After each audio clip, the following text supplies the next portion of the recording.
The gentleman from Oklahoma, Mr. Lucas, is now recognized for 5 minutes. Thank you, Mr. Chairman. And Chairman Powell, thank you for testifying today. When you were before this committee a year ago, I cautioned against raising capital requirements on commodity derivatives that our agricultural and energy producers use back home to keep prices of food and power stable for consumers. At the time, you said that was a very specific concern and you weren't sure the proposal would even address commodity derivatives. And in fairness, that was before the Boswell proposal was officially published. Unfortunately, we now know that the proposal does impact commodity derivatives, and in fact, they are among the most penalized financial products that banks offer. And I would note for just a moment, I very much appreciate your comments and responses to Chairman McHenry about the nature of the overall proposal. Congress wanted end users to be able to secure their hedges without posting margin to keep the derivatives markets affordable. But I've seen estimates that some of these types of transactions for end users could face 10 times the capital requirement. Chairman Powell, make me feel a little better. Ease my concerns here. Will you and the Fed work to fix this?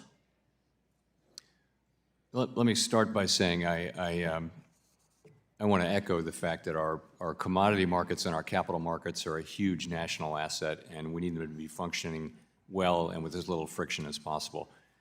I now understand that what you're referring to is the things that were done to increase capital requirements for various kinds of derivative activities. And I'll just say that's an area we're aware of the concerns, and it's an area that we're taking a very close look at. I appreciate that. I was a member of the Dodd-Frank Conference Committee, where there was bipartisan support to not disadvantage end users, farmers, ranchers, small businesses. This had broad bipartisan support then and still does today. Unfortunately, the Fed could undermine this longstanding work done by Congress. I'd like to enter a few letters into the record, Mr. Chairman, that discuss the detrimental impact to end users. First, a joint Agricultural Trade Association letter from the American Farm Bureau Federation, the National Cattlemen's Beef Association, among 7 others. Next, a joint Energy Trade Association letter from the American Gas Association and 4 others. And lastly, a letter from the American Public Power Association and the National Rural Electric Cooperative Association. Without objection. Thank you, Mr. Chairman. Chairman Powell, I'd now like to focus on how the proposal is set to significantly disincentivize banks from offering clearing services.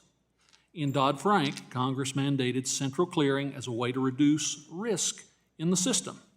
The number of banks that can clear derivatives for end users has reduced over time, making it harder for end users to find a bank to offer this service. There are some estimates that the Fed's proposal will increase capital for this activity by 80%. I'm worried that this will make it even harder for end users to find a bank to clear their hedges. This also comes at a time when the SEC, our friends at the Securities and Exchange Commission, has just finalized a rule in December that will increase clearing cost in Treasury markets. This will have a real impact on market access and liquidity, not just in commodities, but the $26 trillion Treasury market that plays a critical role in the world economy. Will you work with the CFTC to address this problem? Again, I'll say that we're aware of those concerns, and we're prepared to work with other agencies and also to make sure that our capital proposal appropriately addresses them.